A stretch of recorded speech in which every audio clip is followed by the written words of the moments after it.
As you know, on Sunday night or Monday morning of every week, we post a new expository semiotics explaining why we would choose which lectionary readings. But in these readings, our dream is, and our desire is, to help you read the signs and fondle the details and spot the seminal metaphors, the condensed signs and the stories that are key for preaching to a digital culture. So strap on your seatbelt and join us as we prospect our passages for today.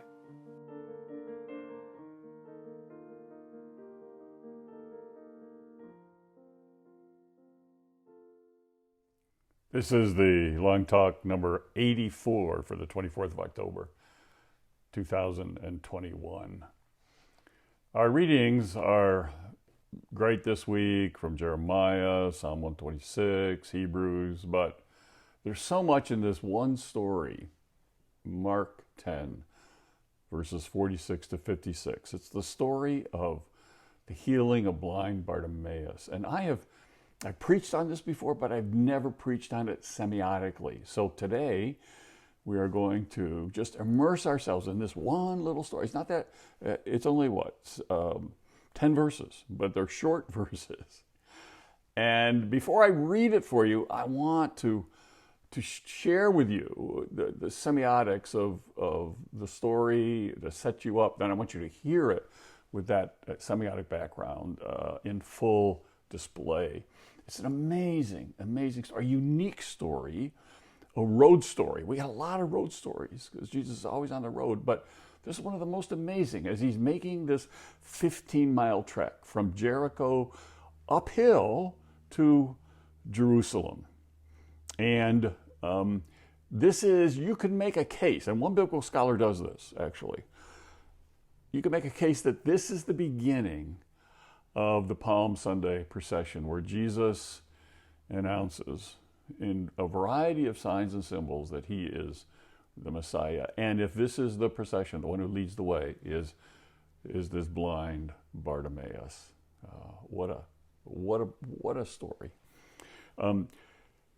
He passes by this nobody, blind beggar. So blind is one thing, beggar is another. He passes by him by the way, in the beginning, as his disciples and he were on the way. So we've got this beginning and ending here. By the way, they're on the way, and then at the end we'll see he's along the way too. It's the only healing story in the synoptics where the person healed is named. But it's an unusual naming because it's not actually a name. It's Bartimaeus, means son of Timaeus. So you still don't have his name, but you got who he's defined at in terms of his relationship with, which is important to the story because Bartimaeus calls Jesus son of David. And so we have this identification in terms of ancestry and pedigree here. The Aramaic name, Bartimaeus, as I said, not so much a name itself, like Andrew or Peter, James, John, but it's a placement. And it's the blind beggar here. This is what makes it unique too. As you hear it, the story read, realize that this blind beggar sees Jesus better than his own disciples. I mean, before we have the conversations that's going along the road, and it does not make the disciples look good. And here, the disciples, what are we doing? Who really is he? Why are we going here? And what's all this stuff about death? And here, this blind Bartimaeus, by calling him son of David, it's a messianic expression that in the early Jewish tradition conveyed the connotation of healing. It's hard for us to understand this because we've so disassociated save and heal. But again, sozo means save and heal. It's the same word. Jesus saves, Jesus heals. Same word. And the Son of David was used also by, the only time for another reigning king was Solomon, who was known for his healing miracles and his healing powers. So we have a messianic mention, a messianic identity tagged on Jesus by this blind beggar who can't see Jesus, but who knows Jesus, who sees him inside. And the disciples are with him, but they only see him outside. The third reason it's so unique. This is the final healing miracle in the gospel. And the final leg of Jesus' uphill journey to Jerusalem, when we will have his crashing of the procession of lambs with this Palm Sunday procession. So we have another healing component here, and as you know, I'm on a big sozo Jesus kick. That the healing ministry of Jesus is so important, especially for us in the future who need to see ourselves in the church on the front lines of healing and healthcare and wellness and well-being. The story begins with Bartimaeus beside the road, but it ends with him on the road. Isn't that great? He's beside the road, in some ways in the way, but he ends on the road, on the way. Isn't it amazing how Jesus takes the marginal, the forgotten, the fringe, the bottom, and brings them on the road with him? Another uniqueness. Jesus says, as you'll hear in a minute when I read the story, I haven't even read the passage yet, call him. Call him. Can you imagine what that was like? Call him. And just to make sure that the blind Bartimaeus had heard, because this is a noisy crowd, the disciples say, take heart, rise, Jesus is calling you. I mean, whoa. Can you imagine? Jesus is calling you. Can you hear those words? Can you help your people hear those words? Jesus is calling you. You. I don't care how marginal you think you are. I don't care how fringe you think you are. I don't care how on the outskirts, alien you think you are. Jesus is calling. Arise. Take heart. Jesus is calling you. And you. And you.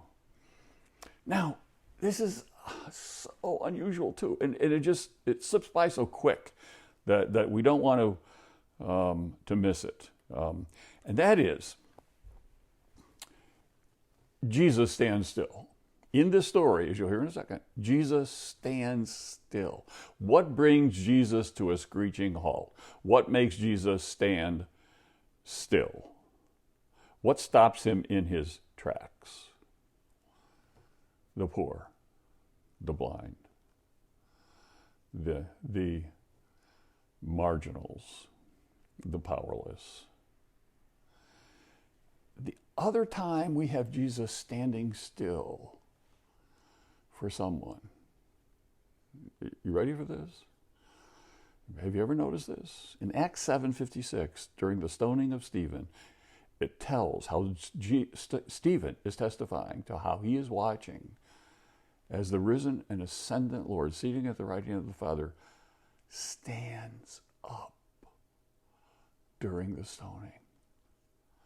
Stands up. Here, Jesus stands still. As Jesus, watching the stoning of Stephen, stood up and stood still, with tears, with horror, with such profound sadness. As he was being stoned, watch this carefully. Acts 7:56. Jesus stands up during the stoning.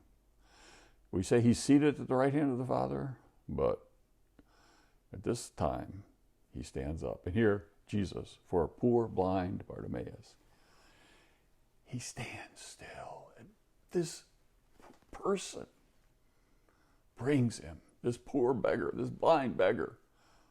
Remember how important bringing sight to the blind was. Number 2 in Jesus' mission statement in his first sermon. Number 1 is bringing good news to the poor. Number 2 was bringing sight to the blind.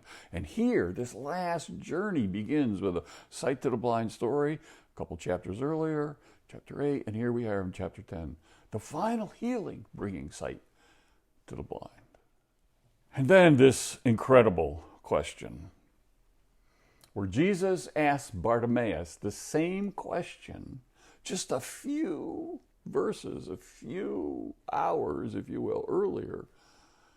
Jesus asked James and John, the sons of Zebedee, "What do you want me to do for you?" And he looks Bartimaeus, just as he looked at James and John. "What do you want me to do for you?" Of course, James and John, his own disciples, say, well, first of all, give us whatever we want. But secondly, we want to be first in your kingdom, and who can have more power, and who's going to be the head of this. And blind Bartimaeus, he could ask for anything in the world, money, fame, power, and he just says, I want my sight again. I want to be made whole. And Jesus, by faith, your faith, has made you whole. James and John, sons of Zebedee, didn't ask for healing or wholeness. They asked for power and prestige. Blind Bartimaeus knows the heart of Jesus even better than Jesus' own disciples. And he gets his heart's desire. But notice Jesus didn't heal and run. Jesus healed and brought him with him. And it says, and Bartimaeus followed Jesus along the road. He went with Jesus into Jerusalem. He went from blind beggar to one of the most visionary disciples that Jesus had. Now, with that as our background, I want you to listen to the story, because there's still more. There's still more. Are you ready? Mark 10, beginning in verse 46. Then they came to Jericho as Jesus and his disciples, together with a large crowd, were leaving the city. A blind man, Bartimaeus, which means son of Timaeus, was sitting by the roadside begging. When he heard that it was Jesus of Nazareth, he began to shout, "Jesus, son of David, have mercy on me." Many rebuked him and told him to be quiet. But he shouted all the more, "Son of David, have mercy on me." Jesus stopped and said, "Call him." So the disciples called to the blind man, "Cheer up, on your feet. He's calling you." Throwing his cloak aside, he jumped to his feet and came to Jesus. "What do you want me to do for you?" Jesus asked him. The blind man said, "Rabbi, Rabboni, I want to see." "Go," Jesus said.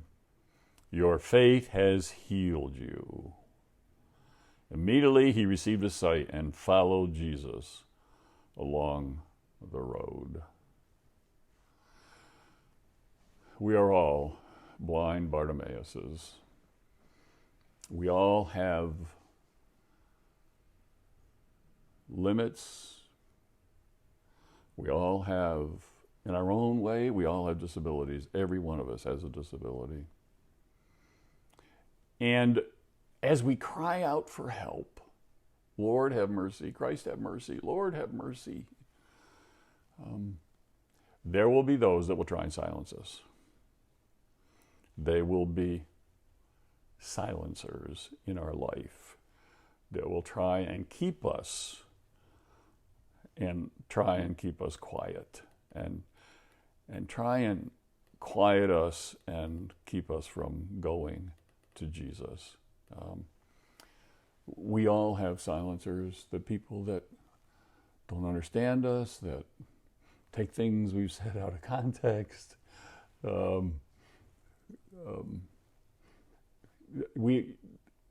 Anybody that's on the road knows what I'm talking about. You have hate sites, and you're kind of known for how many hate sites you have. And so I was introducing Luke to some of these hate sites that I have, and I got a haircut not too long ago, and he goes, "That's a hate site haircut, Dad." It's a hate site haircut. I go, "Whoa, okay."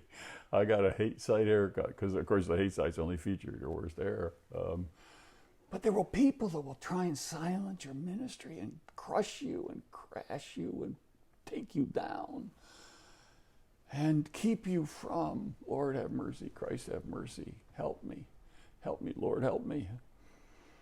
And we just have to stand firm, be steadfast, endure. We cannot let them take us down. We cannot let them silence us, because our only source of help in time of trouble, our refuge and strength, is in the Lord. Now, notice Jesus just didn't zap him whole. There was some participation required of Bartimaeus for his own healing, and Bartimaeus sensed this. That's the significance of he threw off his cloak. When Bartimaeus got up, he just didn't get up feebly and gather. See, the cloak would have been spread out in front of him, and that's where people would have thrown. It's an outer garment. That's where people would have thrown some of the coins. He just bolted up, threw off his cloak, and ran to Jesus, who was calling him. And my teacher, Rabboni, let me see again. He sprang up and threw off his cloak. And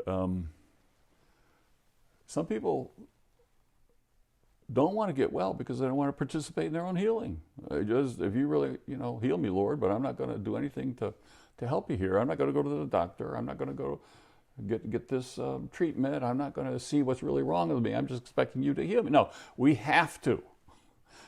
It's expected of us. God's not going to do for us, what is that old saying? What we can do for ourselves. So we have to participate in our own healing. It's a participatory healing. It's a partnership between God and us and other healers in our lives. And this is the significance of, one of the significances of Bartimaeus throwing off his cloak. But there's even a deeper significance, because the cloak was his source and sense of identity. What cloaks do you need to throw off? Well, for Bartimaeus, this is a big cloak. There's all sorts of speculation here about exactly the significance of the cloak.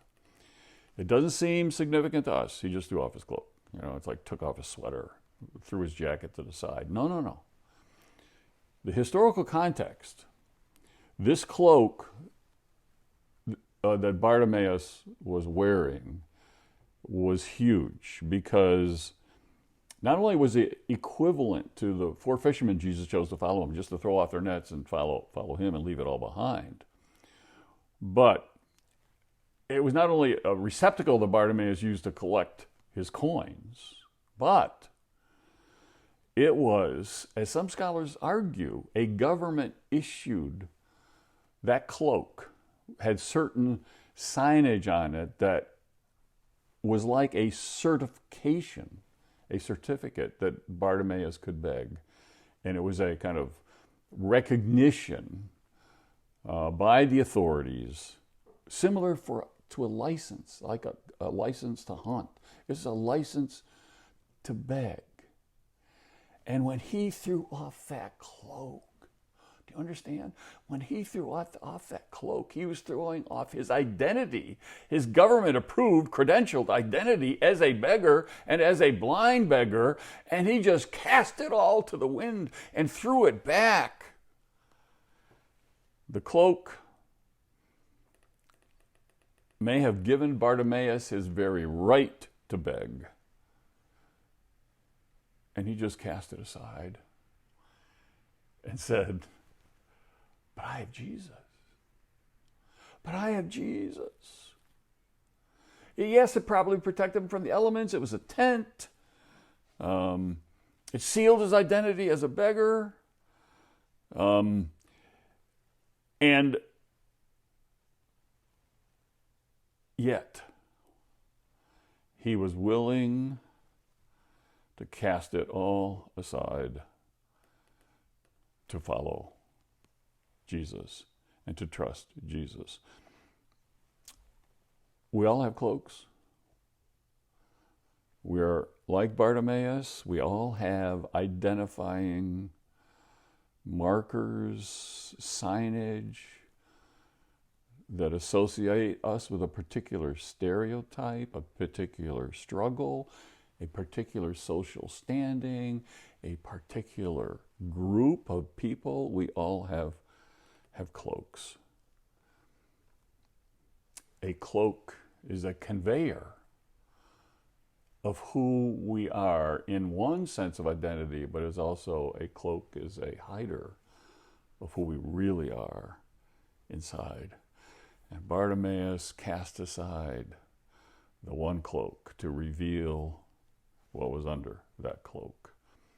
To find healing and wholeness, sisters and brothers, we got to throw off some cloaks. We got to get rid of some things. We got to participate in our own healing by just taking that cloak and leaving it behind or casting it aside. I had some cloaks I had to throw off.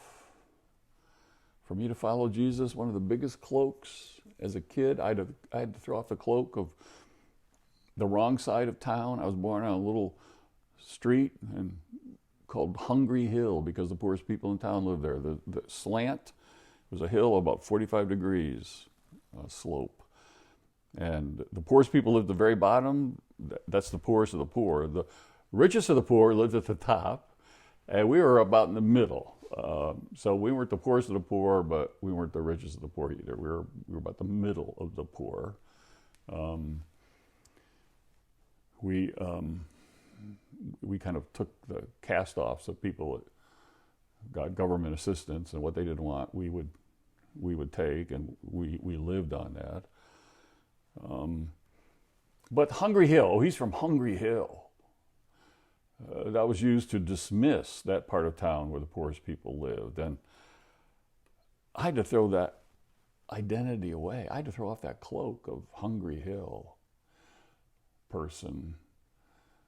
The identity that I was lesser than because I came from a neighborhood that was known for its hunger and its danger and its people that were the dirty ones of the community. I had to throw off my victim identity as a Hungry Hill person. I had to throw off another cloak. Mother, one day, told her three boys some facts of life. Number one, we would do something neither she nor my father had ever done. We would go to college and beyond, and we had no say about it. We were going to go to college. Number two, she and my father had no money to contribute to our college education, so we were on our own. And number three, that we were expected to do so well in school that we'd get scholarships that would enable us to go to a school, and that just get over it, you will go to the school that gives you the best scholarships. So my brothers and I had to get over the fact that that in some ways, from a very early age, we were on our own, and that brought some conversation. It brought some chagrin. It brought some sadness, some anger, and I had to throw off that cloak. One of the old sayings the mother taught us is, sow a thought, reap an action. Sow an action, reap a habit. Sow a habit, reach a character. Sow a character, reap a destiny. And so from action all the way to destiny, we're expected to do well in school, not because we are pleasing our parents, but because you want to go to college, and you will go to college. This is your only way there. I had to throw off not just my Hungry Hill identity, but my hillbilly identity, because we were here, the foothills of the Adirondacks in upstate New York, the Adirondack Mountains, but we were actually from the Allegheny, Appalachians, urban Appalachians living in upstate New York, and we'd make these weekend trips back to head for the hills, the high heels. So even though we were poor mountain people, we were the wrong kind of poor mountain people, because we were the poor white trash from the hillbilly country of West Virginia and the Allegheny Mountains, not the Adirondack Mountains. I had to throw off a lot of cloaks. Thank you, Jesus. Thank you, Jesus. Lord, have mercy.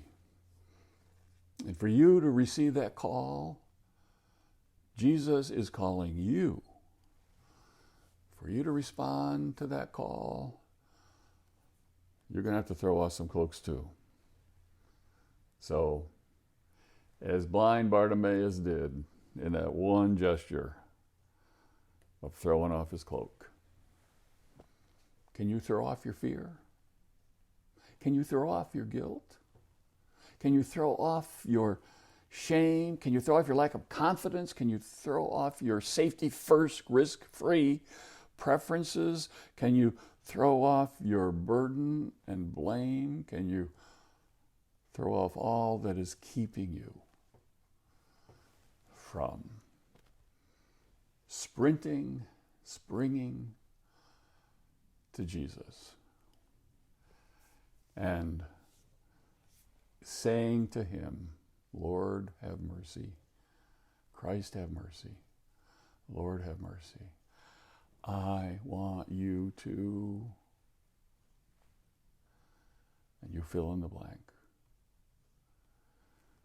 Throw off your cloak.